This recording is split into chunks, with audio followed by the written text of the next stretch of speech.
Bercerita tentang sepasang guru di SMA yang sama memutuskan menikah. Awalnya kehidupan pasangan itu berjalan harmonis, hingga muncul seorang siswi yang terobsesi pada suami guru itu. Akhirnya guru tersebut mulai tergoda oleh siswinya, dan perselingkuhan pun tak dapat terhindarkan. Mampukah sang istri membongkar hubungan terlarang antara guru dan murid itu?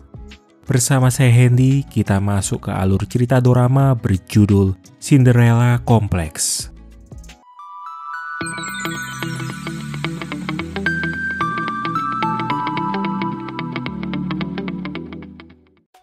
Di sebuah restoran, seorang wanita bernama Mai dilamar oleh kekasihnya yang bernama Yosuke setelah keduanya menjalani hubungan serius dalam beberapa bulan ini. Karena merasa cinta Yosuke padanya itu tulus, maka tanpa banyak berpikir, Mai langsung bersedia menjadi istrinya Yosuke dengan perasaan bahagia. Kebetulan antara Mai dan Yosuke sama-sama berprofesi sebagai guru di SMA yang sama, di mana Yosuke sudah selama 5 tahun menjadi guru, sedangkan Mai baru 1 tahun mengajar di sana. Tak jarang keduanya menunjukkan sisi romantis hubungan mereka di hadapan para murid, dan hal itu menyebabkan salah satu siswi bernama Yura cemburu melihatnya. Ternyata semenjak sekolah di SMA ini, diam-diam Yura menyimpan perasaan khusus kepada Yosuke yang merupakan gurunya sendiri. Sebagai seorang putri dari direktur perusahaan besar, Yura sudah terbiasa dimanja, berdandan menor, punya banyak uang, dan dia selalu mendapatkan apapun yang diinginkan. Sementara itu Yosuke, selain sebagai guru, dia ternyata berasal dari keluarga terpandang sekaligus anak kepala sekolah yang diprediksi Yosuke bakal menjadi pewaris atau meneruskan jabatan ayahnya sebagai kepala sekolah berikutnya. Hubungan Yosuke dengan Mai istrinya selalu akur dan berjalan harmonis. Sampai suatu hari saat akan pulang, Yosuke secara tak sengaja menemukan Yura muridnya sedang dilecehkan oleh murid lain di dalam kelas. Dengan penuh emosi, Yosuke langsung menegur secara keras siswa tersebut dan berniat menghukumnya. Tapi Yura malah mencegah gurunya itu karena dia tidak ingin sampai ada orang lain yang tahu soal kejadian tersebut. Bukan itu saja, kali ini Yura sama sekali tak menyia-nyiakan kesempatan mencium Yosuke sebagai ungkapan isi hati yang selama ini dipendamnya. Sementara di tempat lain, Mai sedang bertemu teman-teman lamanya. Apa yang dibahas tak jauh-jauh dari hubungan pertemanan mereka yang mulai renggang sejak Mai memutuskan menikah. Selain kedua teman wanitanya, ada lagi seorang teman pria yang datang hari itu bernama Eiji. Diam-diam, dulu Eiji yang sekarang berprofesi sebagai pengacara pernah punya perasaan suka terhadap Mai. Rupanya di balik keharmonisannya, teman-teman wanitanya juga mendengar gosip antara Mai dan Yosuke yang katanya jarang atau bahkan sama sekali tidak berhubungan intim, yang bisa dipicu banyak hal, misalnya stres atau kurangnya daya tarik. Intinya kedua teman wanitanya itu khawatir kalau Mai tidak segera mencari solusi, bisa saja suatu saat nanti pernikahan itu akan hancur. Kembali ke Yosuke yang memutuskan mengantar Yura muridnya pulang. Yosuke menasihati supaya Yura tidak mengulangi perbuatannya tadi karena niat Yosuke cuma ingin menolong. Namun Yura secara terang-terangan bilang kalau dirinya menyukai dan sayang pada gurunya itu. Saking terobsesinya, ia bahkan tak malu-malu bertanya apa Yosuke sudah pernah berhubungan intim dengan Mai. Mendengar itu, Yosuke hanya terdiam tak bisa menjawab. Sebab sejak menikah dengan Mai, keduanya memang jarang berhubungan intim, seolah-olah Mai tidak memiliki daya tarik dan menyebabkan Yosuke tak bergairah terhadap istrinya itu.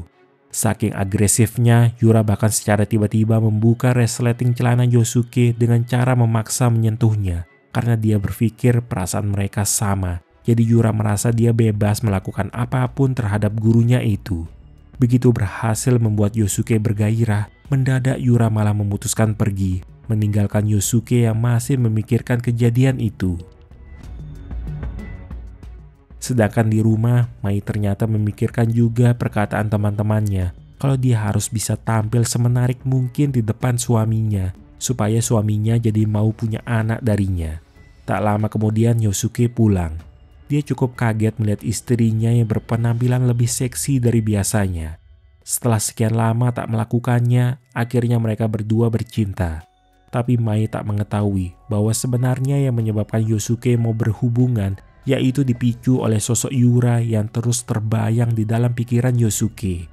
Malam itu Mai memang merasa lega. Namun entah kenapa ia merasa seperti ada sesuatu yang disembunyikan oleh suaminya.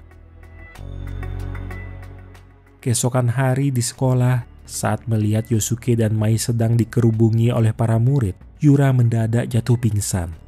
Mai pun meminta tolong agar suaminya segera membawa Yura ke ruang UKS. Tapi setelah masuk ke ruang tersebut, Yura ternyata cuma pura-pura pingsan. Sejak awal Yura berniat mengajak gurunya itu melanjutkan hal yang kemarin belum mereka selesaikan. Segala perkataan serta sentuhan Yura benar-benar membuat Yosuke tak dapat menahan diri dan akhirnya mau bermesraan dengan Yura di ruang UKS. Mai yang pada saat itu sedang mengajar di depan kelas seolah mendapat firasat buruk sehingga ia menyusul ke ruang UKS. Tapi setibanya di depan pintu ruang UKS, Mai merasa curiga karena mendengar suara-suara aneh dan lebih mirip suara desahan. Ia pun berniat membuka pintu. Namun tiba-tiba Mai dihampiri oleh seorang murid dari kelasnya bernama Kudo. Pemuda itu seperti ingin mengatakan sesuatu yang khusus kepada Mai, tapi ia malah mengurungkan niatnya dan memutuskan kembali ke kelas. Mai pun lanjut memeriksa ke dalam UKS dan menemukan Yura yang sedang tidur. Ia sama sekali tak menyadari kalau sebenarnya suaminya sedang bersembunyi di balik lemari sambil menunggu hingga Mai pergi. Untuk sementara waktu, rahasia antara Yosuke dengan Yura masih aman. Namun setibanya di rumah, Mai bercerita tentang suara mirip desahan yang ia dengar dari dalam ruang UKS. Soalnya Mai pernah mendengar gosip dari guru-guru lain mengenai Yura yang katanya sering main cowok. Jadi Mai berpikir apa mungkin Yura sempat berbuat macam-macam dengan seseorang di dalam UKS. Mendengar ucapan Mai justru membuat Yosuke marah karena menganggap istrinya itu terlalu mudah percaya gosip yang tidak jelas. Hal ini membuat Mai bingung dengan sikap Yosuke yang sebenarnya marah karena takut hubungan rahasianya dengan Yura jadi ketahuan. Namun keesokan malam, Mai ditelepon oleh ayah mertuanya yang merupakan kepala sekolah, menanyakan kenapa Yosuke belum datang ke acara pertemuan dan ponselnya juga tidak bisa dihubungi. Hal itu membuat Mai cemas dengan Yosuke sebab ia juga tidak tahu di mana keberadaan suaminya itu. Sebenarnya waktu itu Yosuke sedang bersama Yura di hotel. Melihat wajah penuh khawatir di wajah guru kesayangannya itu, Yura punya rencana untuk membantu Yosuke. Malam itu Yosuke akhirnya pulang ke rumah dan harus berhadapan dengan Mai yang mengajukan banyak pertanyaan. Yosuke pun berbohong soal alasannya kalau beberapa hari ini sedang bingung memilih kado ultah apa buat Mai. Jadi saat sedang mencari-cari kado, ia tidak sadar ponselnya mati akibat kehabisan daya. Yosuke lalu memberikan Mai sebuah kotak yang berisi anting. Meski sadar ulang tahunnya masih lama, tapi Mai yang terlalu senang diberi hadiah oleh suaminya seakan melupakan segala kecurigaannya. Sebenarnya kado anting itu milik Yura, yang mana gadis itu sendiri yang meminta Yosuke memberikannya kepada Mai supaya mereka tidak dicurigai dan besok bisa ketemuan lagi. Sebagai perempuan, Yura tahu kalau cewek itu senang dikasih kado walau bukan tepat di hari ultahnya. Tapi bukan Yura namanya jika tidak meminta imbalan. Ia ingin diajak ke rumah Yosuke dan tidak masalah jika ada Mai di sana.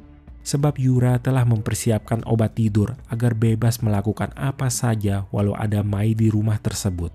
Tanpa mereka sadari, rupanya Eiji yang merupakan temannya Mai sempat melihat keduanya bermesraan di dalam mobil.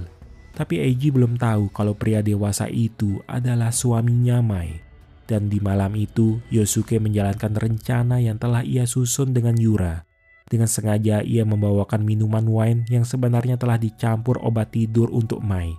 Sementara Yura, gadis itu masih setia menunggu di luar rumah. Mai langsung meminum wine itu tanpa curiga apa-apa dan tak butuh waktu lama akhirnya tertidur pulas. Di saat itulah Yura masuk dan bercinta dengan Yosuke tanpa perlu mengkhawatirkan Mai yang tertidur di atas sofa. Pagi harinya Mai terbangun dan sama sekali tidak tahu apa-apa soal kejadian semalam di kamarnya. Hari itu ia mendapat panggilan telepon dari Eiji yang mengajak bertemu. Rupanya Eiji ingin menyampaikan kalau ia kemarin melihat siswi dari sekolah tempat Mai mengajar sedang mesra-mesraan sama cowok dewasa di dalam mobil. Dari kata-katanya, Eiji terdengar penasaran, merasa ia sepertinya pernah melihat siswi itu sebelumnya, dan menceritakan bagaimana ciri-ciri penampilan siswi tersebut yang menurutnya sangat mencolok. Entah kenapa, Mai justru teringat pada Yura yang digosipkan sering main cowok. Belum sempat mengatakan isi pikirannya, Mai lalu dikejutkan oleh kehadiran Yosuke di kafe itu. Mai lalu memperkenalkan Eiji kepada suaminya yang merupakan teman sekelasnya sewaktu SMA.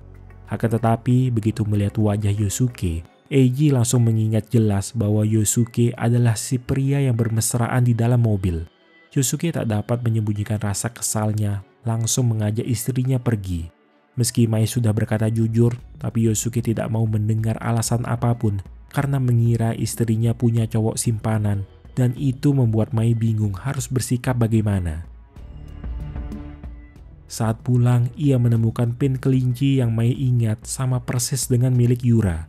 Bersamaan dengan itu, Mai kembali dihubungi oleh Eiji yang memberitahukan bahwa pria dewasa yang ia lihat sedang bermesraan dengan siswi SMA adalah Yosuke.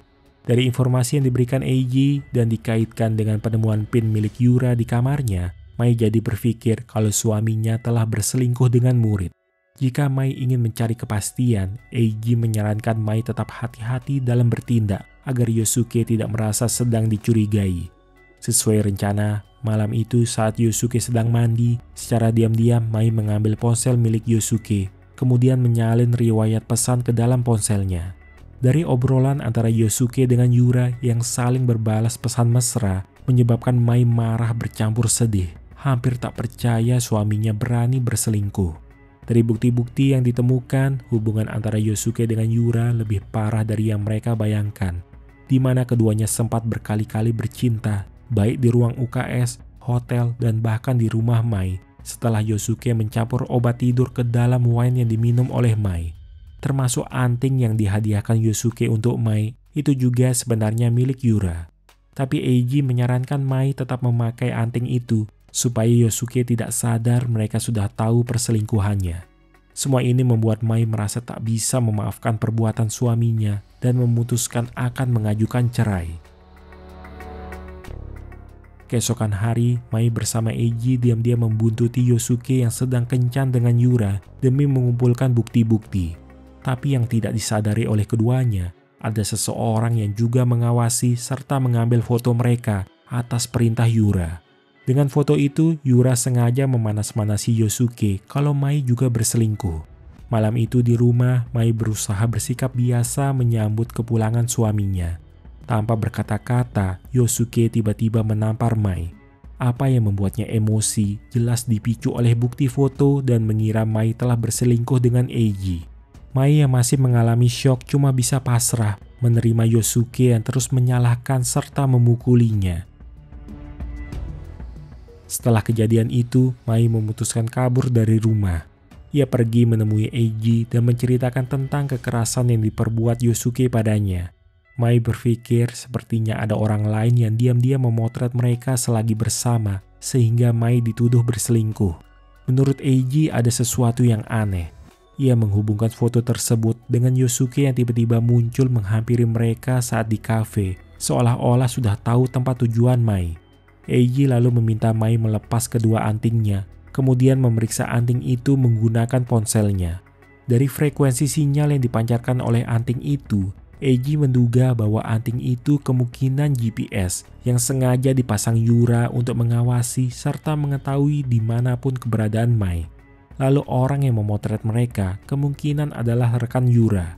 Selain itu, Eiji mengatakan informasi yang baru saja ditemukannya tentang masa lalu Yura, bahwa dulu gadis itu pernah menyebabkan kasus besar, yaitu ia melukai wajah teman sekelasnya menggunakan pisau cutter. Yura lalu menutupi kasus itu menggunakan uang ayahnya dan melakukan operasi plastik untuk mengubah wajahnya secara total. Mereka tidak tahu akan senekat apa Yura atau Yosuke memperlakukan Mai. Jadi Eiji menyarankan untuk sementara waktu lebih baik Mai menjauh dari rumah dan bisa tinggal di kantornya. Untuk berjaga-jaga, Eiji memasangkan aplikasi pelacak di ponsel Mai kalau seandainya Mai dalam bahaya dan tidak bisa dihubungi. Yosuke yang mengetahui istrinya pergi dari rumah mulai panik dan mencoba menelpon. Tapi Mai sama sekali tak ingin menjawab telepon dari suaminya. Hingga malam itu, Mai menerima sebuah pesan yang dikirimkan oleh Kudo muridnya yang meminta pertolongan. Karena merasa khawatir, Mai pun langsung pergi menuju sebuah gudang yang ditunjukkan oleh Kudo. Di dalam, Kudo tiba-tiba memeluk Mai. Guru itu pun berusaha melepaskan diri, namun mendadak ada yang memotret mereka yang ternyata adalah Yura. Rupanya Kudo adalah orang yang selama ini membantu Yura mengawasi Mai. Saking terobsesi pada Yura, Kudo bersedia dijadikan pelayan dan mau menuruti apapun yang diperintah Yura. Dari sengaja mengajak Mai berbicara saat di depan ruang UKS, serta mengambil foto Mai yang sedang bersama Eiji. Kali ini Yura secara terang-terangan membicarakan sejauh mana hubungannya dengan Yosuke. Bagi Yura, kalau Mai tidak ada, maka Yosuke pasti akan jadi miliknya saja. Mendengar itu, Mai tidak ingin lagi dilibatkan dengan rencana jahat Yura, karena Mai memang sudah berniat cerai dengan Yosuke. Namun yang diinginkan Yura bukan cuma perpisahan, melainkan dia benar-benar ingin melenyapkan Mai sepenuhnya. Jadi dia akan mengunci Mai di dalam gudang itu dalam keadaan terikat dan membiarkannya tersiksa sendirian. Keesokan hari, Eiji yang baru pulang dari tugas luar tidak mendapati Mai di dalam kantor. Ia lalu memeriksa aplikasi pelacak dan terkejut mengetahui Mai yang berada di lokasi tak wajar. Untungnya Eiji masih sempat menyelamatkan Mai yang kondisinya sangat lemah. Mai menceritakan semua yang ia alami di sana adalah ulah Yura yang menjebaknya. Beberapa saat kemudian, dari luar kantor terdengar suara Yosuke yang diberitahu lokasi oleh Yura. Niat Yosuke, dia ingin membawa pulang istrinya dan masih saja menuduh Mai berselingkuh. Tapi Mai pun balik mengungkap fakta kalau Yosuke sebenarnya berselingkuh dengan murid, bahkan sampai bercinta di rumah mereka. Eiji pun menambahkan bahwa Mai dikurung di dalam gudang yang dingin oleh Yura dan bisa saja mati. Yosuke benar-benar tidak tahu apa-apa soal peristiwa itu. Ia pergi menghampiri Yura untuk memperingatkan agar gadis itu tidak lagi menyentuh Mai. Sebab kalau sampai terjadi sesuatu pada Mai, reputasi Yosuke sebagai guru teladan bisa-bisa jatuh. Tapi Yura justru ingin Yosuke segera menceraikan Mai dan menganggap gurunya itu lebih menyukai Yura yang bertubuh muda dan imut. Hanya saja Yura ternyata salah paham menilai Yosuke yang sesungguhnya tidak pernah mau menjalin hubungan serius sama murid. Sembari merebut ponsel Yura, Yosuke bilang bahwa perempuan selevel Yura itu ada banyak di luar sana dan mudah ia dapatkan. Jadi setelah ini Yosuke memperingatkan Yura untuk berhenti mendekatinya lagi. Tampak kecewa di raut wajah Yura yang masih tidak terima kalah dari Mai yang dianggap bukan tandingannya. Meski sudah diputusin, Yura sama sekali tak mau menyerah dan akan melakukan segala cara demi mendapatkan cinta gurunya itu kembali. Sementara di rumah, Yosuke menerima surat cerai yang dikirimkan oleh Mai atas perselingkuhan serta menderita fisik dan mental akibat tindak kekerasan. Yosuke pun merasa frustasi, berusaha mencari solusi agar ia tidak kehilangan Mai. Tapi sewaktu di perjalanan, mendadak Kudo menyerang Yosuke hingga tak sadarkan diri. Saat terbangun, Yosuke mendapati dirinya sudah dalam keadaan terikat. Semua ini dilakukan Yura supaya dia bebas melakukan apapun terhadap gurunya itu, seperti memaksa Yosuke bercinta dengannya sampai Yura bisa mengandung anak dari Yosuke. Gadis itu berharap kalau nanti dia beneran hamil, maka Yosuke tidak akan meninggalkannya. Meski memberontak, Yosuke sama sekali tak mampu menghentikan tindakan Yura yang sungguh di luar nalar dan tidak dia perkirakan sebelumnya.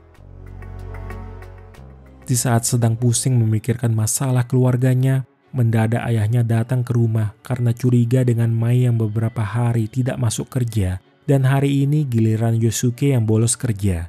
Akhirnya di hadapan bapak mertuanya, Mai mengungkapkan semua yang terjadi di antara dia dan Yosuke, bahwa ia sudah mengajukan cerai disebabkan Yosuke yang berselingkuh dan melakukan kekerasan padanya. Terlebih lagi nyawa Mai juga terancam karena selingkuhannya Yosuke mengincarnya. Namun bukannya memarahi putranya, sang ayah justru mengkritik Yosuke yang main selingkuhnya tidak pintar. Bagi ayahnya tidak masalah kalau selingkuh, tapi jangan sampai keluarganya hancur. Kalau rumah tangga dan main-mainnya seimbang, maka Yosuke bisa dikatakan sudah dewasa. Mendengar ucapan mertuanya itu, tentu Mai sangat terkejut. Ia awalnya sudah berniat cerai, Tapi mertuanya malah tidak mengakuinya, disebabkan sebagai keluarga terpandang, ayah mertuanya tidak bisa membiarkan adanya perceraian yang akan menodai reputasi keluarga mereka. Makin panas, Mai pun bertanya balik, apa ayah mertuanya itu masih bisa menerima jika tahu cewek yang menjadi selingkuhannya Yosuke adalah seorang murid? Setelah mengetahui putranya punya hubungan terlarang dengan murid sendiri, telah menyulut emosi sang ayah. Sebab jika kasus ini sampai terekspos, bukan hanya keluarga mereka yang hancur, tapi Mai akan turut dipermalukan oleh masyarakat. Di saat sedang melerai pertengkaran ayah dan anak itu, mendadak Mai jatuh pingsan. Wanita itu terbangun dan menyadari dirinya sudah berada di rumah sakit. Tampak ekspresi ceria di wajah Yosuke yang bilang kalau mulai sekarang ia akan selalu berada di samping Mai karena tubuh Mai bukan miliknya sendiri lagi. Maksud dari perkataan Yosuke, ternyata sekarang Mai sedang hamil anak mereka. Jadi dia ingin mereka membesarkan anak bersama. Tapi Mai tidak rela sebab pria seperti Yosuke dinilainya tidak layak menjadi ayah. Selagi memberi waktu untuk Mai berpikir, Yosuke memutuskan pulang. Tapi sesampainya di rumah, ia mendengar suara-suara aneh dari dalam. Begitu membuka pintu, Yosuke kaget sudah ada Yura di sana. Rupanya Yura diam-diam sempat menduplikat kunci rumah sehingga ia dapat masuk dengan mudah. Dari apa yang dilakukan Yura, gadis itu seperti ingin menunjukkan diri bahwa dia mampu mengendalikan Yosuke sesuka hatinya. Dengan penuh keraguan, Yosuke akhirnya memberitahu Yura tentang kehamilan Mai sehingga dia tidak bisa pisah dengan istrinya. Yosuke bahkan sampai memohon agar Yura mau putus dengannya dan tidak mendekatinya lagi. Tapi sayangnya Yura sama sekali tak berencana pisah dengan Yosuke, sekalipun tahu Mai sedang hamil. Kalau cuma itu alasannya, Yura bisa kapanpun menyingkirkan orang yang berani mengganggu hubungan mereka. Diceritakan dulu waktu pertama kali mereka bertemu, Yosuke pernah bantu menemukan pin kelinci milik Yura yang terjatuh. Gadis itu merasa takjub atas perhatian dari Yosuke yang mengingat semua tentang Yura dari nama, benda-benda yang biasa dia kenakan, dan bahkan tanggal ulang tahun Yura juga diingat oleh Yosuke. Ada sebuah nasihat yang pernah Yosuke katakan padanya bahwa Yura harus menjaga baik-baik semua yang ia sayangi. Jadi setelah ia melihat secara langsung bagaimana Yosuke melamar Mai, Yura telah bertekad akan merebut gurunya itu kembali dan tak akan memaafkan wanita yang mengambil Yosuke darinya. Setelah 2 minggu berlalu, Yura memeriksakan kondisinya untuk mengetahui apakah dia sudah hamil atau belum. Dokter lalu memastikan bahwa hasil pemeriksaan Yura negatif, jadi ia tidak sedang mengandung bayi. Mengetahui hasil itu justru membuat Yura marah dan memaksa dokter mencatat hasil Yura positif hamil. Kalau tidak menurut, maka Yura mengancam akan melaporkan sang dokter ke ayahnya yang sudah mendonasikan banyak uang untuk rumah sakit ini. Akhirnya dengan penuh rasa tertekan, sang dokter terpaksa memanipulasi hasil pemeriksaan kehamilan sesuai yang diinginkan Yura. Keesokan hari, Yura menghampiri Yosuke untuk menunjukkan lembar hasil tes rumah sakit bahwa saat ini ia sedang hamil anak dari Yosuke. Mengetahui hal itu menyebabkan Yosuke sangat terkejut hingga tak mampu berkata-kata. Sebab ia memikirkan bagaimana nasibnya jika ayahnya sampai tahu tentang hal ini. Yosuke lalu memutuskan pergi menemui Mai dan memberitahu soal Yura yang sedang hamil anaknya. Respon Mai hanya sedikit kaget, tapi ia tidak heran sebab kejadian ini sebanding dengan segala perbuatan buruk Yosuke yang akan mendapat balasannya. Sebisa mungkin Yosuke berusaha membujuk Mai kembali dengan menjelaskan kalau dia cuma main-main dan tidak serius dengan Yura. Tak disangka tiba-tiba Yura muncul menghampiri mereka. Ia merasa cemburu sembari memperingatkan agar Mai tidak mendekati Yosuke lagi. Secara mendadak Yura mengeluarkan sebuah botol dan menyiramkan isinya ke arah wajah Mai. Wanita itu pun panik mengira apa yang disiram oleh Yura adalah air keras. Padahal itu hanya air biasa yang digunakan Yura untuk mengancam Mai. Jika setelah ini dia masih melihat Mai mendekati Yosuke lagi, Yura memastikan dia akan menyiram Mai dengan air keras sungguhan. Dengan terpaksa, Yosuke menuruti keinginan Yura karena dia tidak mau sampai terjadi sesuatu yang buruk kepada Mai. Bukan itu saja, Yura bahkan memaksa Yosuke menikah dengannya dan membangun keluarga yang baru. Walau Yosuke bersedia membayar berapapun asalkan Yura mau tutup mulut soal kehamilannya, Tapi Yura yang memang sudah kaya raya tidak butuh uang dari Yosuke. Sejak hari itu, Yosuke merasa frustasi karena tidak dapat menghubungi Mai. Yura yang melihat kondisi Yosuke kembali menyalahkan Mai dan mulai merencanakan sesuatu. Di suatu malam, Mai yang baru pulang berbelanja melintasi jembatan penyeberangan. Ia tidak menyadari kalau ada seseorang yang mengikutinya dan secara tiba-tiba mendorong Mai hingga terjatuh dari tangga. Dalam kondisi menahan sakit, Mai mengkhawatirkan keadaan bayi di kandungannya dan dia melihat sosok orang yang mendorongnya ternyata adalah Yura. Gadis itu tertawa puas sambil mengucap selamat tinggal pada bayi yang dikandung Mai dan yakin setelah ini cinta Yosuke sepenuhnya akan menjadi miliknya. Saat terbangun, Mai sudah berada di kamar rumah sakit dengan ditemani Yosuke. Beruntung bayi di dalam kandungan Mai selamat. Yosuke berjanji akan membalas dendam sambil menunjukkan video yang direkamnya waktu kejadian Yura mendorong Mai. Dengan video itu, Yosuke yakin dapat dijadikan bukti kuat untuk menghentikan Yura. Namun Mai heran terhadap tindakan Yosuke yang saat itu lebih memilih merekam video daripada menyelamatkan Mai yang nyawanya terancam. Lebih anehnya lagi, Yosuke malah berniat mengancam Yura menggunakan video itu dibanding menyerahkan bukti kepada pihak kepolisian. Alasannya, jika polisi sampai terlibat, Yosuke takut hubungan gelapnya dengan seorang murid akan diketahui publik. Dengan tetap mengabaikan peringatan dari Mai, Yosuke mengajak Yura bertemu lalu menjalankan rencananya untuk menjebak gadis itu. Yura sama sekali tidak curiga sewaktu Yosuke memberinya minuman. Padahal di dalam minuman itu sudah Yosuke campur dengan obat tidur, menyebabkan gadis itu hilang kesadaran dan terbangun di suatu tempat, sudah dalam keadaan terikat. Yosuke meluapkan seluruh kekesalannya terhadap Yura yang hampir menyebabkan Mai terbunuh sambil menunjukkan bukti video yang ia rekam. Tanpa rasa bersalah, Yosuke bilang kalau dia tidak butuh anak dari Yura, lalu mengambil suntikan yang telah diisi obat aborsi karena menganggap Yura tidak pantas melahirkan ataupun menjadi seorang ibu. Gadis itu terus memberontak supaya Yosuke mengurungkan niatnya, tapi belum sempat menyuntikkan obat itu, yang sangat Yosuke tidak sangka-sangka, ia mendapati fakta kalau ternyata Yura sedang datang bulan atau haid. Ini sekaligus membuktikan bahwa hasil tes Yura yang sedang hamil adalah palsu. Merasa telah dipermainkan, Yosuke menegaskan kalau Yura sampai berani berulah lagi, maka dia akan membongkar seluruh perbuatan Yura ke publik sehingga Yura tidak akan bebas menunjukkan wajahnya lagi. Akhirnya Yosuke pun memutuskan pergi meninggalkan Yura, di mana gadis itu yang selama ini selalu terobsesi pada Yosuke, kini berubah menjadi pendendam dan berencana membalasnya. Malam itu, Yosuke datang menghampiri Mai di rumah sakit. Ia menceritakan tentang dirinya yang sempat mengikat Yura untuk memaksa gadis itu mengakui dosa-dosanya, termasuk mengetahui Yura yang ternyata berbohong soal kehamilannya. Akan tetapi, Mai sangat menentang segala perbuatan Yosuke yang dinilai telah salah memahami Yura. Mai yakin gadis nekat seperti Yura pasti tidak akan tinggal diam setelah menerima perlakuan kejam Yosuke. Keesokan hari, apa yang dikhawatirkan Mai sungguh-sungguh terjadi, di mana Yosuke tiba-tiba ditelepon oleh ayahnya yang sangat marah dan menyuruh Yosuke melihat berita di internet.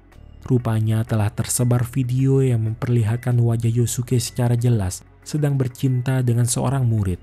Kabar itu pun menjadi viral yang diberitakan di seluruh media. Berdasarkan kesaksian Yura yang wajahnya disamarkan, menyebut Yosuke sebagai guru sekaligus calon kepala sekolah berulang kali memaksanya melakukan hubungan itu. Inilah yang sama sekali tak diperkirakan oleh Yosuke, bagaimana gadis penuh kepalsuan seperti Yura ternyata diam-diam memiliki rencana jahat yang tak pernah ia bayangkan, menjadikan Yura seolah-olah adalah korban dan Yosuke sebagai satu-satunya pelaku kejahatan.